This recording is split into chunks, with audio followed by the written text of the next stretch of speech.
my whole thing right now is about being unstoppable, about really reaching inside and grabbing something that's in there that you might not know is there. Alrighty, welcome to another episode of the Unleashed and Unstoppable Show. My name is Todd Pierce and I'm here with my boxing coach, Mr. Benny Harrington. Say g'day, Benny. Hello, everybody. Look, today we've got a cool little episode. We're going to go kind of left centre to what we normally do, and we're going to be talking about sports performance, going to be talking about boxing in particular, obviously Benny being a boxing trainer, and you know how you can take, I guess, the lessons inherent in sport and how that can kind of cross-contextually go across business and different facets of your life. So, mate, it's good to have you here. Good to be here. So let's start. Why don't you give people the backstory? So obviously right now you've got a fantastic boxing gym, even though you can't kind of go there right now because of COVID-19, but you've got a cool gym, heaps of great fighters. One in particular has just won a world title. Talk to us how that kind of happened, because I do remember you saying, like, before you were doing boxing training, you worked at the airport. So talk to us about that journey. Yeah. So what is it now, 2020? So probably 2017, I was at the airport throwing freight at Star Trek. Yeah, right. So I was coaching boxing on the side. It was my second gig. And I took it over February last year. Yep. And it's kicking goals. Yeah, nice. So what fighters do you have there right now? So you've got a couple of different fighters. You've got some that obviously world class, including Liam Wilson. You've got Miles. So talk to us. What's your experience, I guess, working with the different kind of fighters, like your full-on amateur fighters, your pros, and like that journey for them? Because obviously most people want to become pros, don't they? Yeah, some do, some don't. Some have the dreams of just boxing at the Olympics. That's what they want to do. Yep. Some people may just want to have one fight, and that's cool too. Whatever they want, we can accommodate. Yep. I've got kids that I start kids at 5 years old, right through to your Liam Wilson. So he just won the IBF Youth World Title. Yep. So all the way through, from fitness to little kids to Olympians. He went to the Commonwealth Games as well. Oh, Liam did? Yeah. Yeah, nice. Who was that guy that he fought? Because he knocked that guy out with the left hook, didn't he? Oh, that was recently. That he fought a guy from Mexico. Yep. Jesus Quadro. And he knocked him out. Slept him. Big shot. Yeah. Unexpected, hey? I spoke to Liam before it, day before the fight, and I said I had a feeling that he might do what Jeff did to another guy named Sam Columbine, and kind of was like Jeff's coming out party. Yep. So Jeff slept this guy that he wasn't supposed to, and Liam did the same thing. And it just burst him onto the scene now. So yeah, right. The world is Liam's oyster. So I find that interesting. Obviously, as you know, like I do mindset coaching, hypnotherapy and stuff like that. I find it interesting, like those things that you practice most in private, is that what is on display in public. Yeah. Like, obviously, you know, people see Liam Wilson knock this guy out with the left hook, and it spreads as on the news, and everyone's picking up, and it literally went viral, right? Yeah. But like, what's in the background for that? For those that don't know, like, what's all the stuff that happens in the background to lead up to that moment there? Yeah, for a boxer, it's so much. You can't point it down to one thing, but he's been boxing since he was 10. Yep. He's now 23 when he did that. He's had 140-odd amateur fights for 130-odd wins. Yep. He's been all over the world. There's a million things that go into it, but you can't put it down to one. Yeah, if you put it down to three things, what would you say? Liam as a person, he's very motivated. He's got a young family now, so that's a big factor now. That wouldn't have been previous, but that is a big driving force of Liam's. His family, and he wants to win, and for his daughter to be proud of him, and his wife, and his now new to be son. So that's a big driving factor. Yep. He's naturally an aggressive guy, like. Inside the ring, that is. I was going to say, because outside the ring, he's calm as a farm. You wouldn't pick it. Yeah. No way. But when the bell goes, he has even before the bell, he might be a little bit unsure, and he could be a little bit of a nervous guy. But once the bell goes, he's a different animal. Yep. It's win at all costs. That's what I really like about him, and his commitment to training. Yep. Liam's commitment to training is that of a professional athlete. He's training 2 or 3 times a day every day, so having sponsors allows him to do that. Not many people are allowed to do that because they have to work, but he's in a situation where he can, and this is where you see the fruits of that. Most people are working, having to go to work all day where he's training, so you can really see the difference of the person that doesn't have to work than compared to the guy that can train full time. He's a different kind of a beast. So I want to. My goal with today's episode is really to obviously chat about boxing, because Benny and I both love boxing, and it's just, what we do is kind of kill. Yep. And kind of take that and translate that into different areas of life, and specifically, obviously, a big part of what I do is business. So what I love about that is that there's three things, right? So there's number one, knowing your why. So when you've got a strong why, that motivation, that drive, that's the thing that's going to make you want to get up in the morning and train 3 times a fucking day. That's right. Because that's hectic. For anyone that's not like boxed or done anything like that, like boxing training is hard. Yeah. Like, and to train 3 times a day, every single day, and to keep that motivation, you need a strong why. Second to that, I really, really like that idea of like the switch, right? And like being able to turn it on. It's like, okay, I'm chill, and then boom, I'm a monster. And I think in business, it's like, you know, whenever you go into something, whether you're going into a sale, you're going into a negotiation, you're going into something where you have to achieve an objective, it's important to be able to flick the switch and just be focused on the one thing, which is winning. Yeah. Right? And it's like it is. It's winning the deal. It's winning the sale. It's winning whatever the thing is that you need to do. And that third element too, which is that commitment to training. Like anything that you want to improve, you have to train for. Yeah. Like I tell people this when I teach them hypnotherapy. Like when I first learned hypnosis, like I'm not afraid to look like an idiot. You know, they say that the pathway to mastery is through becoming a fool. So you have to first be okay with being a fool to become the master. Yeah. You have to look like an idiot, you have to get punched in the face in the boxing context to become a master. And when I learned hypnosis, like I went out and I was doing door-to-door sales and I was tapping doors and I was doing the thing. I was like slowing my speech down. I was like, "G'day, mate. My name's Todd, you are?" Yeah, g'day, mate. Nice to meet you. Look, the reason I'm here right now. And I'd slow it down, and like some people would go into trance, which was great because then I could like notice what's working, what's not working. Other people would tell me to fuck off. But like I was okay with looking like a complete idiot to get the result. Yeah. So training, know your why, and obviously be in it to win it. So if in respect to like what's going on now in the boxing world, like obviously COVID-19 has got people kind of all displaced. Like what's the current boxing landscape for those that don't know? Yeah, well, there's only people are training one-on-one. That's all they're doing at the moment. We're just sitting back like the rest of the world, just waiting for the restrictions to be lifted so that we can get back to the gym and do what we do what we love. This is hard for these guys because, especially the pros, this is their sport, this is their career.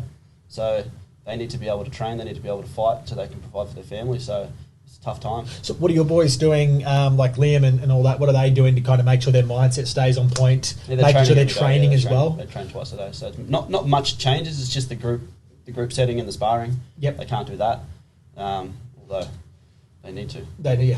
It is what it is. I mean, it's not much we can do. Yep. We're all got to follow these rules until they're lifted and then we can get back to normality. Yeah. So obviously you do PT and all that kind of thing too. So for someone that's like at home that wants to train, that wants to remain fit, what kind of tips would you give them to like do it while still being isolated? Yeah, well, the hardest thing is not the training's fine once you get going. It's just that finding that motivation and actually doing it. And not I'm as bad as anybody else because I'm doing say 6 PTs a day.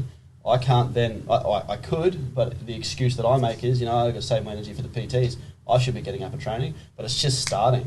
You just got to start. There's no reason why I couldn't do it. I'm sitting at home for 4 hours of a morning, but then I'm training till 6 at night, but from midday I suppose. But yeah, it's just finding the motivation to do it and then doing it. And then once you do that, as we know, for 2 weeks, you do that for 2 weeks, it becomes a habit. Boom. And you're good to go, but it's just getting started. So you just got to stop the bullshit and start. That's so funny. I was telling you this a couple of weeks ago, I just started running again. And I was like real embarrassed by myself running, 5-minute kilometres. I was just saying just before we got on turned the video on, like finally down to like 4 minute 30, 4 minute 20 kilometres, blew myself away, 4 minute 5 kilometre. I'm like, what the fuck's going on here? Yeah. And it's just, that getting into the rhythm in business. Like I always want to relate yourself back to business. Like momentum is like a real thing. And like there's this inertia when you first start. And I like to give the example of like Physics 101, which says that an object that's not in motion takes a lot to get in motion. Once you've got the motion, it then stays in motion. Yeah. So you have to get that momentum. Well, that is my boxing club at the moment. I mean, everything that we touch turns to gold at the moment. Touch wood. Touch wood. But, not glass. But no, this is what's happening. I mean, when I started the gym was I took over the gym that I used to box for in Bracken Ridge. And the coach there was MC at my wedding. He's a great mentor of mine, Still Johns. I took over that gym, and at the time, it was kind of one of the lowest gyms because Still hadn't been very active, and the gym had been just going to a few fights here and there. So I took it over, and we'll just say we were the bottom of the run. If not, we weren't at the bottom, we were close to the bottom. Yep. So I knew a lot of the old coach or the coaches of the other gyms having fought, but I'd just come back into the sport, taking over this gym, right? And I asked the guys, I said, look, don't bullshit me, tell me what it is. What do you guys think of the gym that I'm at? When we come to the weigh-in and my guys get written up on the board to get matched, and they tell me, listen, Benny, I'm happy to give you the information.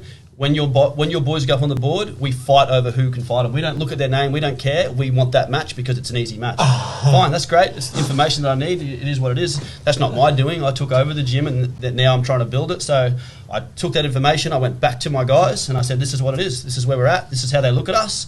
There's only one way to get out of this, and it's hard work. I can whinge to the president of boxing that this and that, we're getting stitched up. It's not going to change shit. We've got to knuckle down. We've got to get it done.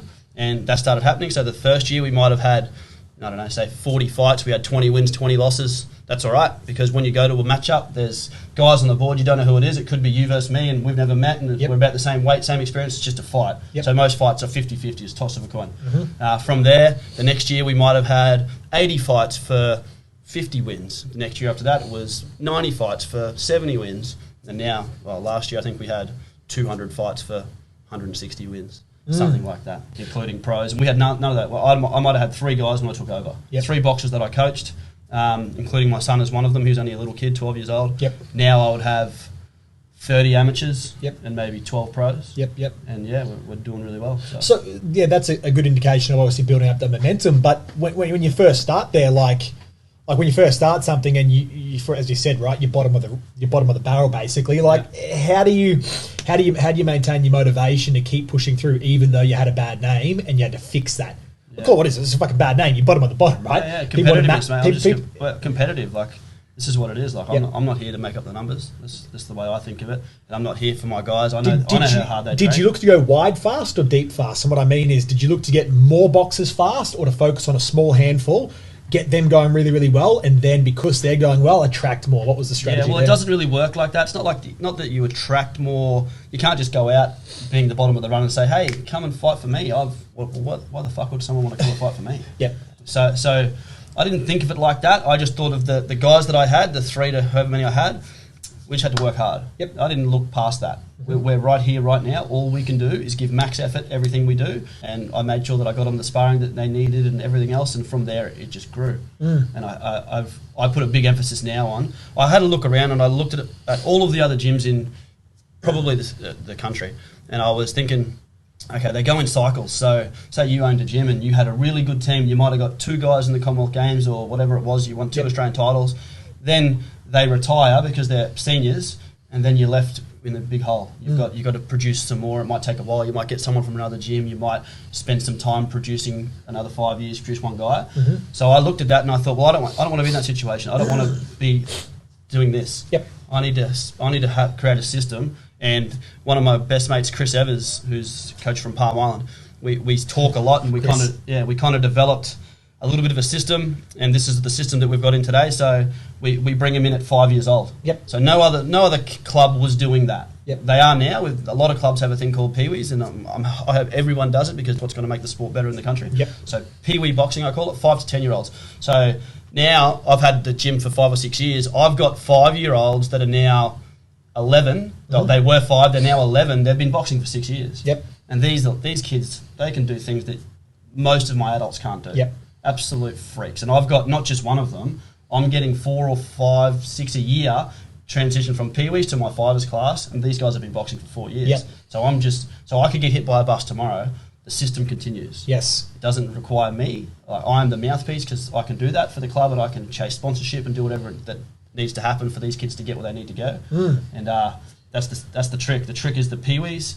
Now I've got a system now that is just unstoppable. And that's more about having a long-term vision than just having a short-term focus. Because there are, I'm sure, some clubs, and I don't really have my finger on what's happening in the club perspective like you do.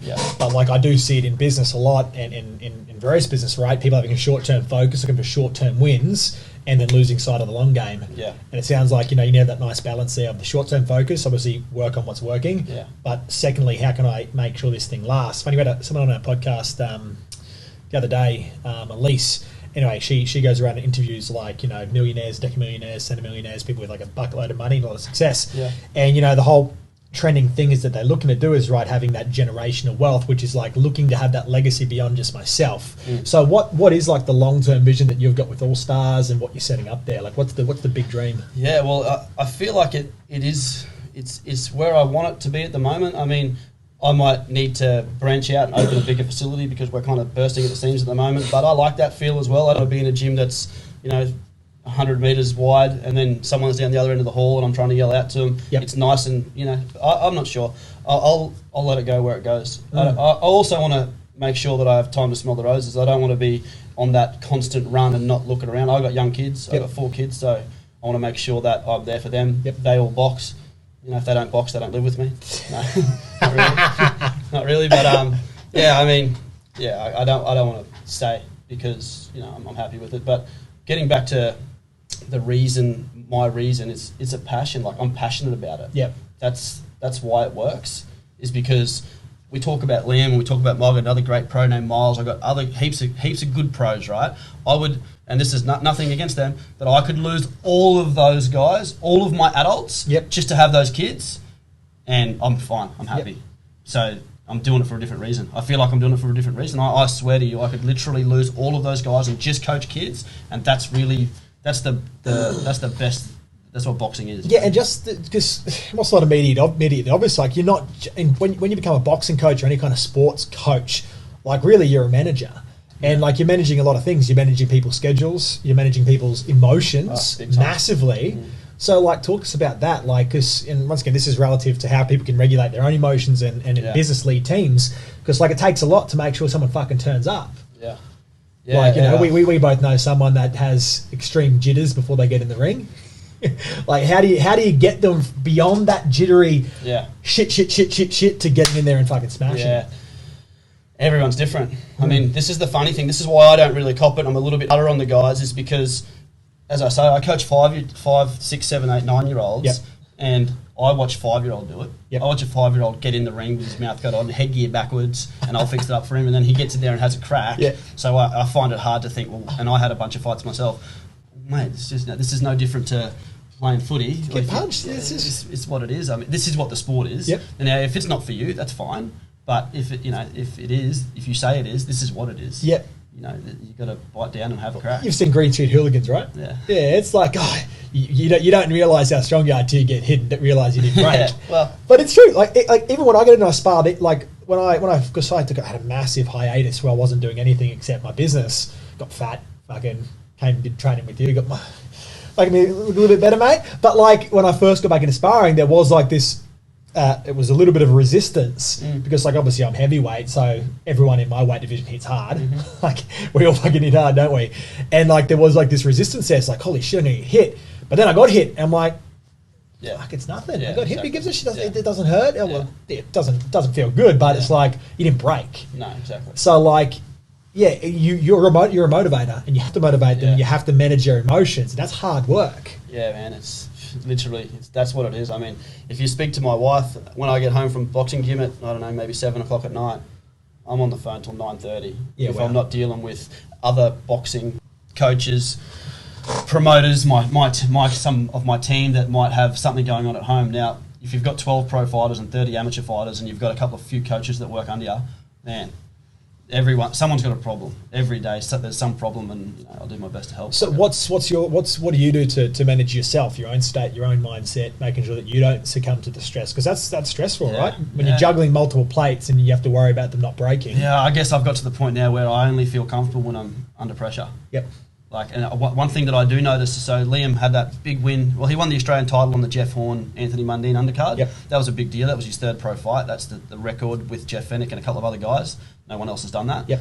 Then he won the IBF Youth World title on the Jeff Horn, Michael Zarafa 2 card. Yep. So that was interesting fight. Yeah. So after those fights, this is the problem that I have when you speak about that.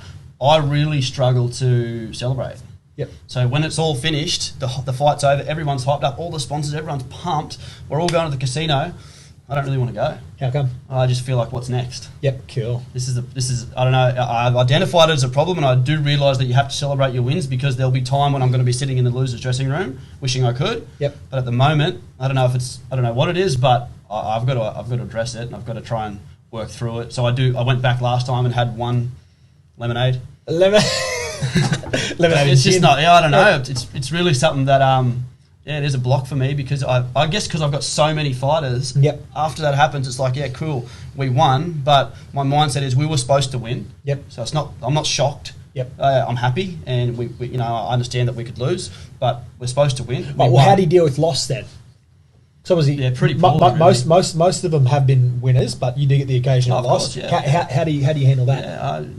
This is what it is. I mean, one, as a coach, and two, as your boxers, how do you get them through the loss as well? Yeah, well, I've never let my boxers know. I'm always there to console my boxers, and we speak about what we need to do to be better. Yep. I haven't had a pro that's lost yet. Touch wood. Touch wood, mate. But yeah, I've heard that's like a death in the family because that's their livelihood. Yep. That's just like there's this fucking chandelier fucking thing that's been put up there. This nice, pretty idea that you have to be undefeated. Like, what do you reckon? That's bullshit. Do you reckon definitely. That's the Mayweather effect. It's Mayweather effect, right? Because you go back to the 50s, 60s, 70s, 80s. You had like the Muhammad Ali era. Like, they had all lost, and they would lose. They would fight each other again, and it was like. Yeah, in my opinion, I'm pretty sure you'd think the same. The best boxer on the planet right now, in my opinion, second is Daylight, is technically Vasyl Lomachenko. So two-time Olympic gold medalist, 396 wins, 1 loss as an amateur, and he avenged that once or twice. Yep.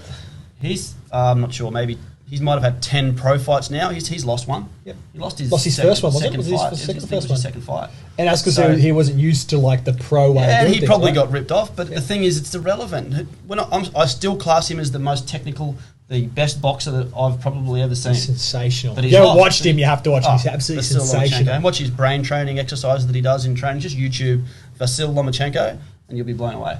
Amazing. To think about that, 396 wins, 1 loss. Now, as I said before, you go to the matchup board, and it's a toss of a coin because you're just fighting some other kid from some other province in Ukraine, wherever he's, Ukraine, yeah. So then every fight's a 50-50. Yeah. And most of those fights, once you become really good, they're international fights. You don't get to fight locally anymore because those kids can't handle you, all those men. So he's fighting Cuba, Russia, America, all these guys, and doesn't lose, man. But then he comes to the pros and has a loss, so it's not real. I don't believe it's real. I love the way he took it too, and he didn't take it to heart. Because I think, you obviously I like watching the heavyweights. Everyone likes watching heavyweights. It's always fun to watch. But you saw that, fucking Tyson Fury when he just demolished Deontay Wilder recently. Kind of. What's your thoughts on this? I don't think he's going to bounce back from that. Like, I don't think mentally Wilder can back because he had so much ego in his punch. Yeah, I think he will. Not with Fury though. Yeah, Fury's got his measure. Yeah, but he'll still be able to walk through most other people because he's got that detonator. They don't know. No one else has done to Wilder what Fury has done to him. Yeah, so they haven't got the mental edge. But did that not show them what needs to be done? Yeah, but I don't think no one else is 6 foot. What is he? 6'8"? 6'9". Yeah, 6'9". He just and he's a boxing man. He's stupid. He's a very smart dude, Tyson Fury. He's a very smart. 100%. He's a boxing historian. He is. His whole family. He's really fucking good. The Gypsy King. He is, buddy. So what about this? So we might as well talk about the heavyweights real quick. Because obviously, you got everyone's, Caden is a fanboy of Anthony Joshua. Mm-hmm. So Joshua, Fury, Wilder, is that still a big thing, or what's next for the heavyweight division? Do you think? Well, Fury owns it. Doesn't he? Fury owns it at the moment. So if Joshua has the balls to fight him, which I don't think he will. You reckon Fury will take it? Fury will jump at it. Fury will say no to no fight. Yep. He's not stepping down. I do like that about him. Doesn't dodge it. He's not doing it for those reasons either. He's doing it now. He's rich, he's famous, but he's a fighting man. Yeah. He just wants to fight. He's online as well. See some of these videos that he does? He has his little training workouts with his wife and kids. He's a fighter. He's an entertainer. Absolutely. He's the real deal. He's the modern Muhammad Ali. Maybe he hasn't got the skills, or maybe the speed. He's got the skills, but he's not great at anything. Yep. Fury. He's just good at a lot of things. He's not great at anything, apart from one thing he's great at is his self-belief. Yes. He's unwavered. Him and his family, that's no one's getting inside his head. Yep. He owns it. Well, it's funny, and obviously there's a story about how he went to absolute rock bottom. It's funny. Everyone, I talk this all the time. There's no growth in comfort if you can see it on Twitter. You go, you can't. It's not even a thing. But at the top there it says there's no growth in comfort, and a lot of people are scared to go to the bottom. They're scared to experience the hard times, the losses, the hard hits, which is stupid because if you try to avoid that bullshit, then you don't get that psychological edge. Yeah. And Fury. It's funny when you watch that first Deontay Wilder fight. Was it like the 11th or 10th round? 12th round. Yeah, he went down. And it's like, what the hell makes you want to get up? Yeah. It's just having that supreme drive, determination, and edge over your own mind. Yeah. And you get that from being at absolute rock bottom. Maybe at that point where you're going to drive your fucking car off of a bridge. Yeah, he was driving at 300 k's an hour or 200 k's an hour at a bridge, and he heard a voice. Hey, whatever works. Yep, 100%. Fuck yeah. It's good. All right, let's come back to fucking Australia, shall we? So obviously, boxing Australia is what it is. What do you feel like the biggest problems and challenges in the boxing industry in Australia are right now? I think boxing in Australia professionally is thriving. Yep. Because we've got TV back. So before then, we didn't have any TV, so the fights were happening at the local pubs, and you get 300 people, and it might be you might be fighting, put on a great performance that should be broadcast around the world, like Liam's left hook. Yep. If that's at a local pub, no one's watching, are they? Yep. So at the moment, you've got Foxtel back, so everyone's getting to see all this. So I think boxing's great professionally in Australia. As the amateurs, I can take it or leave it. What do you mean? I don't really get along with boxing in Australia, so how come? They don't like me. I don't like them. So. Well, what's wrong there? Because obviously, that's its own. No, it starts from the top, mate. The office, I think, the people in there, and the head coach, I don't really get along with. So, what changes do you reckon would be good changes to kind of go across boxing Australia that would have a positive impact on the fight? Have an Australian head coach. Yeah, our head coach is English. Yep. So I can't see that. How could you really want? You know what I mean? When I talk about my passion is those kids. Yep. My passion isn't, going to England and coaching their national team. Yep. So I think you need an Australian head coach that understands Australians. Yep. That would make complete sense to me, but they choose to go that way, and that's fine. It's up to them. So I just turned 18-year-old Vegas, who he turns 18 this week, one of my young up-and-coming guns. So he'd be there or thereabouts the best in his division as a youth in the country, and he could go on to win elite Australian titles in the amateurs, but I'm not putting him through that. I'm not putting him through that system. Yep. I'm not going to let him break his heart. So go pro. Go pro. Yeah, nice. Make our own destiny. Yep. So a big part of obviously, and there's many clubs, but retention would be also an issue with some boxing clubs too. So it strikes me, for the period that I've boxed with you, the same people are there. They don't leave. So that in itself is fucking great, because we've seen other places where some clubs do have a revolving door. Yeah, I understand that. So talk to us about that. I think about that. So, and I also think sometimes well, why? And then I think it's because it's a good place to be. Yep. When you walk into the gym, and this isn't my gym. This is your gym. This is everybody that comes there. That's who make it. It's not me. I'm the dickhead sitting there holding pads for fucking 8 hours. Yeah. It's you're fucking pain in the ass, mate. That's right. But it's the people there, So why would you want to leave? Yeah. I want that to be the people make the gym. So when people come in and train, they love being there. And the ones that don't, I completely understand. Yep. Because it is a dog eat dog environment. It's in a very competitive place. Yep. But the results are what they are. So. I think also, correct me if I'm wrong, but I think consistency is a big part. Yeah. Have you heard any people come through that are kind of either been in rough spots, like maybe they're juvenile delinquent kind of things, or like that? Because obviously boxing does have the tendency to be able to straighten people out. And my personal thoughts on that, obviously from when I was 15, 16, going through all the crime that I did, boxing helped me not go as far into I could have been much worse, I think. And I think it's that routine, that structure, that consistency, and when you feel for example, home life is chaos, and then you go out to the street, you do crime, but then you have something there that is structured and consistent. Yeah. It's bringing certainty into their life. That's one thing that I pride the gym on as well, is that, because I know I started boxing when I was 12 at a gym that was the same. That one thing that you can guarantee is with my gym and with most gyms, the consistency it's always there. Yep. You might have a bad week and not come for a week, but we'll still be there. Yep. So come back. There's going to be the same when you get back there. I mean, this is boxing. Boxing is, majority of the kids, they've got a bad home life. I mean, I could tell you some stories from the gym that I won't go into people's personal lives, but some very horrible things that you wouldn't wish upon anybody. Yeah. For kids, 9, 10, 11, 12-year-old kids, I've seen a lot of that. Majority of kids. Gym becomes their safe haven. Definitely. We've got some kids that some young Indigenous kids that send me a message on Father's Day and say Happy Father's Day because they haven't got a father. Yep. And I've had them since they might be 20 now, and they were 14 when I got them. Yep. I treat them like my own kid. But a lot of kids in really bad situations that the boxing gym is all they've got. I'd pick up kids and they'll hop into the car when we go sparring on a Saturday or to the fights, and they'll tell me, I wouldn't be here without boxing. I don't know what I'd do. It's the only thing I look forward to in life. I mean, that's powerful. Yeah, 100%. That's powerful. Yeah.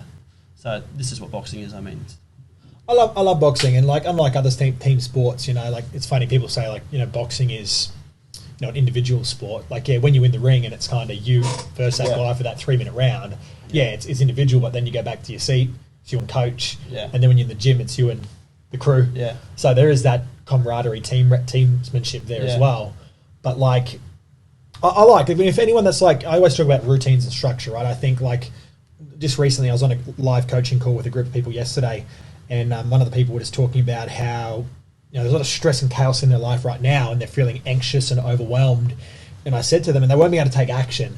And I was saying to them, like, what you need to do is you need to increase your certainty, because certainty and consistency is a human need. Like, we crave it, we need it, everybody to different degrees. And I say, like, if 0 is the bottom of the cup with no liquid, like, everyone's got a different point on their cup where they need to have that liquid filled up to for them to be able to feel safe, to feel good, to take action. Yeah. And I feel like, this is just always my opinion. Whenever I've had coaching clients in the past that have been, like, chaotic, I've always advised that they go do a boxercise class. Like, it's just been something I've advised because it just lets them feel like they've got something in their life that they can control, which is their fucking fitness. And, like, obviously self-defense comes to it too. When you feel like you can defend yourself, you instantly feel safer. Yeah. So it's like so many reasons why you should fucking box or do martial arts. You're making martial arts. Friends. That's right. It's not just boxing. It's martial arts. It's martial arts as a whole. I mean, like, go and roll jiu-jitsu, go and do some wrestling. Go. I love it. I used to do jiu-jitsu when I was younger too. I used to box and do jiu-jitsu. So I did Japanese jiu-jitsu, not Brazilian. But, like, yeah, man. Like, if you're like, in that point there where you've stressed out and overwhelmed, like, get some fucking pads, find someone that can do boxing with you. Yeah. Like, if possible, right, even when this goes back to normal and gyms open up, go join a gym. If your kids are, like, a bit chaotic, like, get them into a gym if they're a boy, right? Like us boys, right, we've got a need to, I've got a big qualm. Oh, fuck, we're going down this hole. Whatever. I've got a massive qualm with the elimination or removal of first place, second place, third place. I think it's appalling and an injustice to say everyone gets a medal. Number one, that creates an entitlement attitude. It doesn't happen in my gym. Oh, it's ridiculous, right? There's a fucking winner because that person put in the fucking work and they've displayed excellence, right? That's the only way I can say. It teaches humility. Even if you, my son, young son Taj, my middle son, sorry. So he's had a bunch of boxing fights and he's lost one of them, right? Yep. So when he lost, the fight was questionable. It was a split decision. Could have gone either way. Fair enough. He lost. Cool. This is the best thing out of all of his fights that happened to him. It's not the wins. Yep. You got to learn that this isn't the way life works, mate. Yep. Gee, you thought you won, great. But guess what? You didn't. Yep. Why? Well, I did that. No, you didn't, because they didn't raise your hand. Yep. So you didn't fucking win. Yep. And that's fine. But then you're going to realise, oh shit, all right, life's not fair. It's fine. Let's move on. Next fight and train hard and fix some things. But boxing brings way more than that. And when you come to the gym, as you said, you'll get fit. Feel like you've got it in your own hands. You'll meet friends, not just my gym, any gym. Yep. All these things that come with it, and the endorphins that you get just from training. Yep. I was watching a guy at PT at my house last night warming up. I did 2 guys at once, and they're warming up and they're talking, exciting. Right? I did 2 guys at once, like some blokes. But they're warming up. They're getting ready, getting their wraps on, just talking. Yeah. And I watched it for a split second and just thought that's what it is as well. Yeah. Just getting there, walking through the door. How are you going, coach? Or how are you going to your teammate? Like you're just interacting with people and you're building relationships. I love it. And like even when you spar with people too, like, like we get in, we punch the shit out of each other, and then like after it, you're fine. It's just like, yeah, cool, bro. Yeah, it's nothing. And the other thing I was going to say is, it's not just boys. It's girls as well. From those peewees, half of those are girls. Yep. Little girls. And I'll tell you right now, little girls will train way harder than most blokes, because in boxing, that is. Yep. I don't know. Maybe they feel like it's a boys' sport. Yep. So they've got to prove it. Yep. Don't worry, they prove it. I got some little girls in the gym that are absolute killers. Yep. 11-year-old, 30-kilo girls that you wouldn't think could do what they can do in the boxing ring. So would you agree that, when they get in there, obviously you've seen kids come in that when they're fresh to when they're obviously been there for a while, say post 12 months, like, would you agree that there's obviously an increase in confidence as well? Oh, huge. Yeah. Yep. Confidence, It's about kids, by the way, kids and adults as well, but primarily kids. Definitely, everybody, yeah. But kids, their confidence, their schoolwork, their behaviour, all of these things. I have a little girl now that boxes for me. She might be 8, maybe just turned 8. She would come into the gym and she'd be sparring. She's a cool little chick, and she's banging away. And then I was actually in the ring refereeing. She tripped over my foot because I was in the way, and she got up and hit me. Get out of my way! And I've gone, settle down. And then, anyway, so she's a fiery little thing. Yeah. She got dropped once, like, with the kids wear big gloves. It doesn't hurt. So she falls over, and some other guys laughed at her, and she lost it. She screamed at me, "I hate you!" I actually lost it. So I said, "No, stop. Take your gear off. You're not allowed to spar for a week." So then she's gone away, and she came to. I said, "You still have to come to training. Got to train hard." She came, train. But I said, "Everyone else would spar. You're not allowed to spar." And she went away, and then about 2 weeks later, her mum come back and goes, "You should see the change in behaviour at school for this little girl. Her name's Ali. Nice. And she's not getting in trouble. You've got that little Vegas kid that I had. He was suspended 20 times before grade 8. Really? Started boxing then, from grade 8 to the finish of school, never suspended again. Yep. Well, so what would you attribute that to? They have a focus. Yep. They have something that is theirs. Yep. Because what are they doing at school when they're playing up? They're just trying to get attention. Yep. 100%. They don't know that, at the time, but they're just trying to get attention, and they don't get it at home or wherever it was. I don't know. But yeah, after that, never got suspended again. I actually recently just had a conversation with someone. It was a very tough conversation, right? And I kind of said to this person, who obviously I won't say for privacy reasons, but she's a client, right? I said that I'm not. This conversation was not to motivate, right? This is a straight, dead down the line, serious conversation about options and what needs to happen in regards to her being okay. Yeah. Right. Let's just say it like that. Anyway, we're talking about children and things like that, and my straight down the line honest opinion is that for example, when the kids are misbehaving heavily in their home life, that's a reflection of home. Yeah. And it's funny, my wife and I, we talked about, because she's from Townsville, right? And if you look at in Townsville, there's a lot of youth activity that is negative, right? Stealing cars, breaking in, all this fucking bullshit. And it's funny, I remember we were watching a cop talk about we pick them up and these kids are happy to go to the juvie, right? Because their home life is so chaotic. Yeah. And their mum or their dad, they're drinking, they're fighting, they don't give any attention to the kids. And it's as you said, when a kid's misbehaving, it's attention. Yeah, attention equals love. Yeah. And there's no separation between good attention or bad attention if you get no attention. Yeah.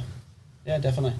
And I love how boxing does. It brings you in. It gives you something that's yours. It brings complete control. Back again, consistency and certainty into your life. Yeah. So I guess this is me. I own this. I really think the word there is control. Yep. Because we'll just use him for example again, Vegas. But this is a 12-year-old kid when he came to me, and he was playing footy. He was a lovely kid. Yep. He come from a good family. He's fine, but he had control. Then once he starts boxing, he has control. So his output at training since he was 12 has been max effort. Yep. Everything that he does, I could never question it. And then you started to see that in his results in the ring, and you start to get some recognition. But you take control. Yes. So we're turning him pro now at 18, but he's now in control. So he still trains like he's a contender, and he is. But this is what boxing does, and that's really what it is. It's control. I can't say it any other way. When someone really has control of their own destiny, then you'll see them really go to their full potential. Yeah, they can't be held down. Yep. Yeah. Well, a lot of people feel like they don't have control. You can see it. You see, I was looking at some mental health statistics just the other day, and I think from memory, don't quote me on this, but from memory it was something like there's been a 31% increase in people taking antidepressants and anti-anxiety medication since this whole COVID-19 thing. And once again, if you look at the reasons why, a big part of that is a lack of control. Because when you feel like you've got no control, you don't feel safe. And there's two ways of dealing with a lack of safety in my experience. And that is, number one, you can close up and become really sad, depressed and scared. Or number two, you can lash out and be angry. Yeah. And for me, when I was a kid, anger was my outlet, because it felt better to feel angry than it did to feel scared. And I don't know if anyone's got kids or anything watching this right now, I just strongly believe, get them into boxing. It's such a great thing. And if you're thinking, I don't want my kid to be a brute, it doesn't happen. No, it's the complete opposite. And there's no fighting. No one's fighting outside of the ring. But and if they do, we'll kick them out. The thing is too, but if you think about it, right, and I've seen this across, because I've worked with kids that are on a one-way track to juvie and stuff in my coaching business. And I find the kids that feel the need to physically lash out the most, or to try to exert dominance over other kids, are the ones that they're the ones that have got the most insecurities, right? So if I have massive insecurities or holes in my self-worth, I'll then try to overcompensate externally. Yeah. And that might be me bullying another kid. That might be me, just trying to physically hurt someone else, just so that I feel like I'm bigger than I really feel inside. Yeah. And then when you go and you actually, for example, spar, get in the ring and actually discover that you are safe, it removes that need to overcompensate in respect to bullying and stuff like that. Yeah, it gets a bad name. Boxing gets the worst name. And it's stupid. It shouldn't. All martial arts teaches kids, in my opinion, that you've got control, you are strong, it gets rid of insecurities, and that in and of itself gets rid of bullying tendencies. Like, that's just my thoughts on that. Yeah. You know, boxing is, it's safe. I mean, it gets a bad rap. So, okay, we're going to go through this. If you want to go through the stats of the deaths, this is what people go straight to. You know, concussions, all this kind of stuff. Mm-hmm. Sure. How can I deny that? Yep. This is there. Okay. Trauma, brain trauma. Now, little kids boxing, they're wearing 10-ounce gloves that are like a light bulb over your knuckles. So it's like this. It's like a pillow fight. And the kids are 10 and 30 kilos. They can't punch. Okay. As you start to turn professional, the gloves come more like that. There's no room over them. The amateur boxing padding like this, pro boxing like this, filled full of wraps. That's the hurt business. Professional boxing is the hurt business. That's what you're there to do, and this is why people pay big money for it. Yep. But amateur boxing, it is safe. So the other side of that is then, so for the small amount of risk that you're going to put your kid into, which is there in rugby league, it's there in netball. The highest injuries of a sport in the country, netball. That's the stats. Yeah, right. Of course it is, because most of the girls play netball, so they've got a whole gender. Yep. That majority are playing netball, and you've got any netballer or netball parent would know this. You've got knees, you've got ankles, you've got wrists, you've got fingers, you've got all of this stuff, constant injuries, okay? Boxing, the worst, I've had 80 fights, the worst I had was a blood nose. This is it. Now, football, broken everything. Motocross, broken everything. Diving, there'd be heaps of injuries for every other sport, okay? But the other side of boxing, the upside is so huge to what it gives. So footy and these other sports, the upside is you've got 13 other blokes, you won the game 10-0. Great, congratulations. Good on you. You train twice a week, and then what's the culture after a game of footy? What are we going to do? Well, they piss in each other's face or something? Yeah. So we're all going to go get drunk, we're going to do this. Boxing is not possible, because you've got to train Monday. Yeah. It doesn't happen, as I said, even after Liam's fight. No one's getting really written off. Yep. And after you fight and you win, you're back in training on Monday. Yep. So there is no, you've got commitment, you've got all that stuff that comes with it. Yep. This all comes with boxing. It's not, it gets a big bad rap. It saves people's lives. As I said, that kid that used to get in the car and say, this is all I want to do. Yep. This is because this is what boxing does. You know what I mean? It gives them an opportunity. I wanted to speak quickly about the business, my business and the way that I started it. Yep.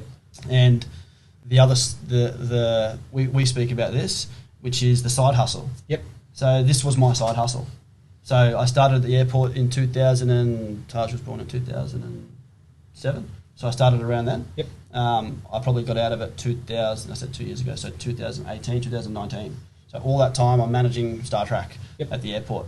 But always had that on the side, or probably halfway through, had that on the side. When I started to listen to Gary Vee, and he's like, you need a side hustle, everyone needs a side hustle. I was thinking, well, it's there, but I don't have it as a hustle. It's just a hobby that I do on the side. But then when they started to talk about something that you're passionate about, whatever lights you on fire, this is what you need to do. So that really grabbed me. And I started to put plans in place while managing the airport. I keep pointing this way because what's just over here. Sorry for those guys that are watching. What the hell's going on? What's this? It's a sign. But so I then started putting things in place so that I could detach the airport. So I was getting paid a casual wage working for a PCYC, and eventually I took it over. Yep. And now it's my business, and it's going great. Everything's good. I'm living my dream.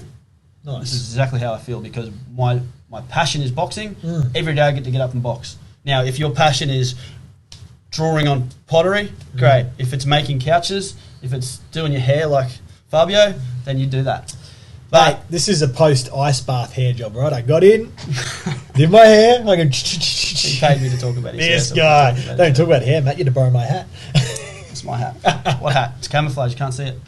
But yeah, this is the side hustle for me. That little clip that I watched, that changed me, and I've pushed that onto people. I've pushed that onto a mate of mine recently. This is a cool little story. I went to meet him. He works at Qantas airport, different place, but same airport, different company. We went and met, and he'd worked in this guy's 40 odd, and he's worked there for many years, maybe since he was 20, right? And I went and met with him, and he's a bit of he's just a bit down. What's wrong, mate? And he's like, and I used to work with him there at Qantas before I went to Star Trek, and these guys on the weekend, the best blokes ever to hang out with, funny, happy, love life. You see them there at the airport, they're just kicking stones. What's going on? I couldn't, any job I was in, I'd never kick stones because I'm always a glass half full kind of person. So I met with him and said, what's wrong, mate? He said, I just, did a lot of overtime at work, and I was like, fuck, Oki, you gotta have a side hustle. Side hustle. Here I am, Gary Vee. You gotta have a side hustle. His name's Oki, sorry. So hey, Oki. So, mate, you've got to have a side of something that you're passionate about, something that you like. Because you don't like that. You don't like working at the airport with someone else, something that you're in control of. So there we go. We sit down. I said, look, I know that you like fixing stuff. He's a handy guy, so he likes to mow lawns. He likes to fix shit, paint shit, build shit. Not me. I don't even mow my own lawn. He does mine.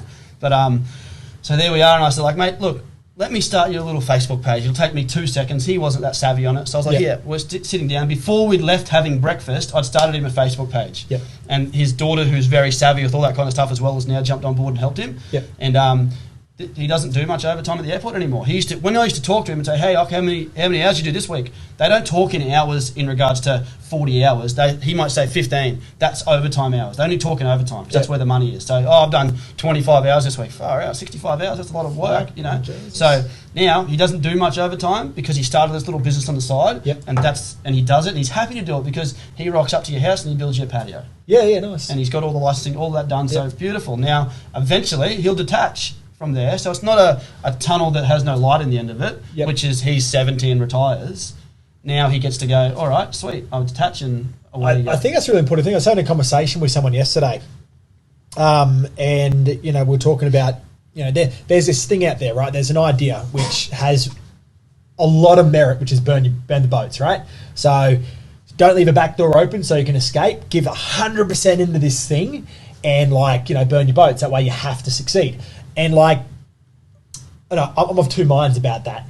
I think there's motivational words that pump you up and get you jacked, and then there's practicality. Yeah, it's 100%. 100%. Tell that to someone who's got 4 kids and a mortgage. Yeah, correct. Go and jump all in that deep end. We had this conversation yesterday, and what this lady wants to do, right? She's getting into coaching, and obviously, like, I help people grow their coaching businesses, and it's kind of one of the things that we do. But I'm like, you know, you don't have to quit your job to start this. No, you can do it. And she was 100% on the same page. She's like, yeah, there's been people in my life that have told me this, to give it all. She goes, that doesn't make sense to me. Like, I want to be part-time at the end of this year and then full-time at the end of next year. So that's a fucking great plan. Perfect. Because that way you're not stressed out. That's realistic. Yes. Because these goals that people set, they sound great, but it's not realistic. Yeah. Because in the meantime, when I was doing the boxing thing, I have to pay a mortgage. Yep.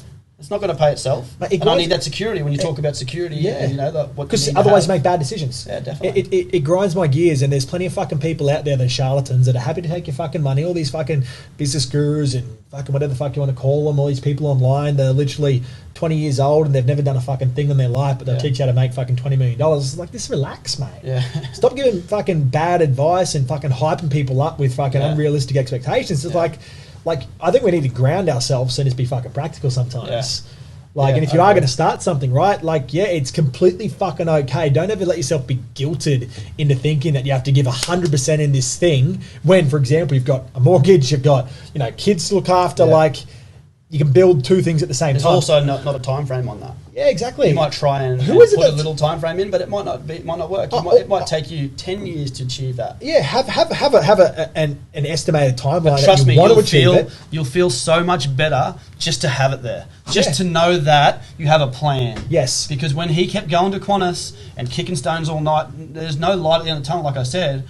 That brings so many bad things. Is it Gary Vee that says, I can't remember who it is, one of them, is it Gary Vee that says you've got more time than you think you have? Or is it, I think he always talks about that. He does always talk about that. Like you've got more time than you. Yeah, it's true. Where you could start at 50, you could start at 60. Why couldn't you? And especially in this day and age. Is it him that says there's no rush? It's one of them. Someone does. It would be, Yeah. Yeah, anyway, man, we've got to fucking wrap this up. We must have an hour long now. Shit. Yeah, wow. All right, guys. Anyway, look, so I hope that you've enjoyed this conversation. We've danced back and forward to ask a couple of things. Mate, for anyone, obviously, boxing, anyone that's in Brisbane that wants to come and train, and how they can connect with you, where can they find you? How can they fucking show some love? Yep. So we're at All Star Boxing is located at Pine Rivers PCYC on Francis Road at Bray Park. Hit us up on Facebook, All Star Boxing Academy, and Instagram, same thing. Fantastic. And obviously, if you're in that area and your kids or yourself, you want to go train, when all this kind of stuff reopens? Yeah, we've got kids classes, so 5 to 10 year olds. We've got general fitness classes for anybody. We've got 2 classes today to choose from, so 4:30 till 5:30 Monday to Friday, or 7 till 7:45 p.m. Monday to Thursday. That 7 till 7:45 class is run by Miles Zaluski, who's one of the pro boxers there. He's a great coach and good guy. Awesome. All right, guys. Well, I hope today has been good. Wanted to do a podcast that was something slightly different to what we normally do. But once again, as you've kind of heard throughout this, if you've made it all this way, I'm a firm believer that, boxing, sport, martial arts, it intertwines with everything in life. And the big part is that consistency, right? And that consistency, certainty, and control. Anyway, mate, it's been a fucking pleasure. Cheers, mate. Take care. Thank you. All right, guys, hit like, hit share, tag anyone you think should watch this, and stay safe. Bye-bye.